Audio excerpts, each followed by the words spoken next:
मेरे प्रिय भाई और बहनों, हमारे चैनल को सब्सक्राइब कर बेल बजाना ना भूलें। नमस्कार।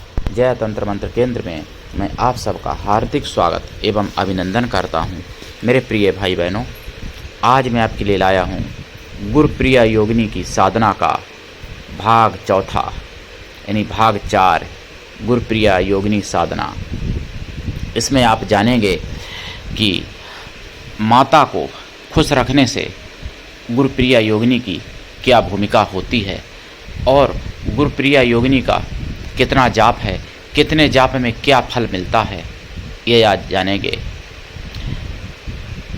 इससे पहले मैं आपसे निवेदन कर दूं, यदि आपने हमारा चैनल अभी तक सब्सक्राइब नहीं किया है और यदि आप हमारे चैनल पर नए हैं तो हमारे चैनल को सब्सक्राइब करना तथा लाइक, शेयर, कमेंट करना आपका फ़र्ज बनता है। आप फ़र्ज को निभाइए। मेरे प्रिय भाई बहनों, दुनिया में जिसका कोई नहीं मैं उसका हूँ। अगर आपको अपनों ने धोखा दिया है, यदि आपको परायों ने धोखा दिया है, तो आप एक बार मुझे आजमा के देखें। हमारा मोबाइल नंबर है 9305 63 71 73। मेरे प्रिय भाई बहनों, यदि आपको सच्चा प्रेम, पवित्र प्रेम, निस्वार्थ प्रेम, दिव्य प्रेम अगर चाहिए तो आप मुझसे अवश्य ही संपर्क करें। और संसार में सच्चा पवित्र दिव्य प्रेम देने वाले बहुत कम लोग बचे हैं, क्योंकि कलयुग है। कलयुग में केवल स्वार्थ का ही रिश्ता रह गया है। चाहे रिश्ता कोई भी हो, लेकिन स्वार्थ जुड़ा होता है। लेकिन मेरे प्रिय भाई बहनों, सच्चे प्रेम में कोई स्वार्थ नहीं होता है, चाहे वो प्रेम किसी भी रिश्ते का हो। मेरे प्रियजनों, मैं आपको गुरुप्रिया योगिनी की साधना से संबंधित बात बताना चाहूँगा। देखिए, मैंने गुरु के बारे में बताया। गुरु के लिए जो पूर्ण रूप से समर्पित है, गुरुप्रिया योगिनी ऐसे साधकों को खुद चाहती हैं। और सूर्य के खुश हो जाने से, पिता की कृपा और पिता को खुश कर देने से, यानी पिता को खुश कर रखने से सूर्य भगवान की कृपा प्राप्त होती है। ये मैंने बताया था। इसी तरीके से चंद्रमा, अगर आप चाहते हैं कि मेरा अच्छा रहे, देखिए, जब तक चंद्रमा निर्बल है तब तक कोई सिद्धि नहीं प्राप्त होती। जब चंद्र बली होता है तभी कोई सिद्धि प्राप्त होती है। किसी भी प्रकार की सिद्धि हो जाए, चंद्र बली होना बहुत ज़रूरी है। लोग कहते भी हैं कि चंद्र बल और तारा बल देख लेना चाहिए सिद्धि शुरू करने पर। तो चंद्र बली कैसे बनता है? अगर आप अपनी माता को खुश रखेंगे तो चंद्र बली होगा।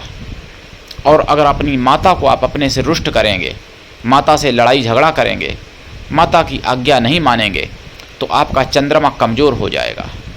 चंद्रमा कमज़ोर हो जाने से कोई सिद्धि भी नहीं मिलती। चंद्रमा सुंदरता का भी देवता है।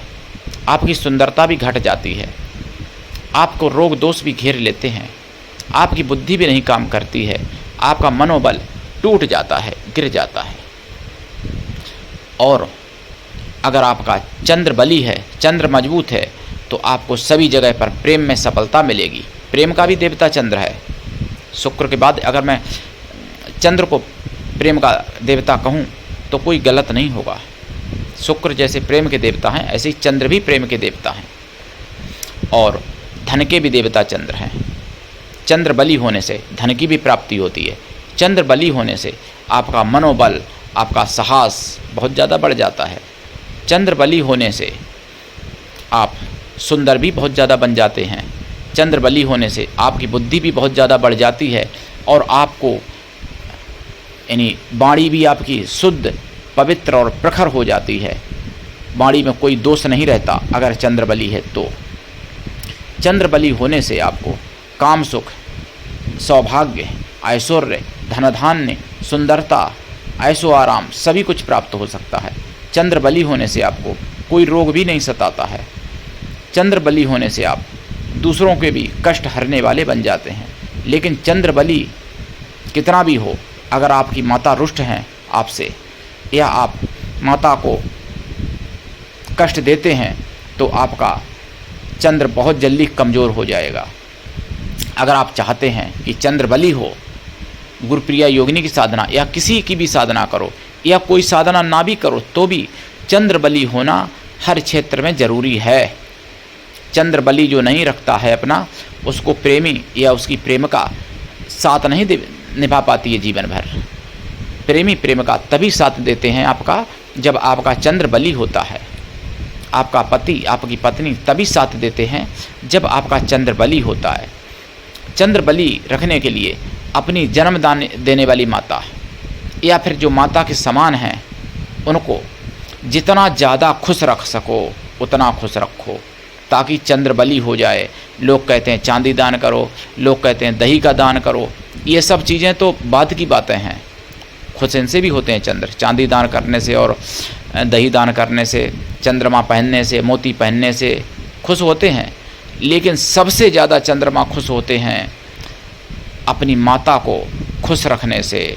माता का ग्रह चंद्र है, यानी चंद्र ग्रह ही माता कारक है। मेरे प्रिय भाई बहनों, गुरुप्रिया योगिनी की साधना में आपको चंद्र बली होना बहुत ज़रूरी है। और किसी भी प्रकार की कोई भी साधना, किसी भी प्रकार का कोई काम, किसी भी प्रकार का कोई कष्ट निवारण के लिए आपका चंद्र बली होना परम आवश्यक है। अगर आपको प्रेम में सफलता चाहिए तो चंद्र बली होगा तभी मिलेगी। चंद्रमा कमज़ोर होने से आप चाहे करोड़ों उपाय कर लो, लेकिन आपको प्रेम में सफलता नहीं मिल सकती। आपका प्रेमी आपकी प्रेमिका साथ नहीं दे सकती पूरा जीवन अगर आपका चंद्रमा कमज़ोर है। तो सबसे आसान तरीका है कि अपनी माता को खुश रखो। जिन भाई बहनों की माता हैं, यानी माताएं हैं जिन भाई बहनों की अभी दुनिया में, तो उनका मैं बहुत बड़ा सौभाग्य समझता हूँ। ऐसे भाई बहनों को मैं 100 बार प्रणाम करता हूँ जो अपनी माता को खुश रखते हैं, जो माता को कभी अपने से रुष्ट नहीं करते। ऐसे भाई बहनों को मैं हजारों बार लाखों बार नमन करता हूँ। मेरे प्रिय भाई बहनों, माता को खुश रखना सबसे बड़ा बात यानी कारण है चंद्र बली होना। दूसरी बात, माता को खुश रखने से सभी ग्रह लगभग खुश हो जाते हैं। क्यों? कि सूर्य पिता कारक है, सोम यानी चंद्रमा माता कारक है, और मंगल आप जानते ही हैं साहस पराक्रम कारक है, शासनिक प्रशासनिक, बौद्धिक क्षमता के लिए बुद्ध, और गुरु बृहस्पति, शुक्र, शनि, राहु, केतु। शनि भी देखिए माता के भक्त, राहु केतु भी माता के भक्त, बृहस्पति माता पिता के दोनों के भक्त, बुद्ध माता पिता के दोनों के भक्त, मंगल माता पिता के दोनों के भक्त। यानी माता पिता की सेवा करने से लगभग सभी ग्रह प्रसन्न होते हैं, और माता की सेवा करने से, माता को खुश रखने से 9 ग्रह ठीक होते हैं, ऐसा मेरा मानना है। लेकिन चंद्रमा मुख्य रूप से, क्योंकि चंद्रमा ग्रह ही है माता कारक, जिसका चंद्रमा कमज़ोर है उसको माता का प्रेम नहीं मिलता है, या जिसका चंद्रमा केतु से या राहु से पीड़ित है तो उसको माता का प्रेम नहीं मिल पाता है। लेकिन फिर भी अगर अपना भला चाहते हो, अगर अपना भविष्य बनाना चाहते हो, अगर आपकी माता खराब भी हो तो भी आप माता को खुश रखो और माता के अनुकूल बनो, माता की सेवा करो और माता को अपने ऊपर संतुष्ट रखो। माता को जैसे भी हो सके, जिस तरीके से हो सके, माता को अपने ऊपर खुश रखो, ताकि आपका चंद्रमा मजबूत बना रहे, चंद्र बली हो। दूसरी बात, सूर्यास्त के बाद यानी सूरज डूबने के बाद सफ़ेद चीज़ों को नहीं खाना चाहिए, जिसका चंद्रमा कमज़ोर है या जो चाहते हैं चंद्रमा मेरा बली रहे उनको। चंद्रमा से संबंधित सफ़ेद चीज़ें जैसे चावल, दूध, दही दिन में खाना चाहिए, रात में नहीं। रात में वैसे भी ये चीज़ें खाने से धन हानि होती है। मेरे प्रिय भाई बहनों, गुरुप्रिया योगिनी की साधना में देखिए 100 लाख जाप करने से उनकी कृपा होती है, अनुभव होते हैं, सपने में दर्शन होने लगते हैं। अगर भाई जाप कोई 2.5 लाख कर ले, 5 लाख कर ले, तो मन की जानने की क्षमता, करोड़ों कोस दूर की सुनने की क्षमता प्राप्त हो जाती है। अगर भाई जाप 11 लाख कर ले तो अदृश्य होने की भी क्षमता प्राप्त हो जाती है।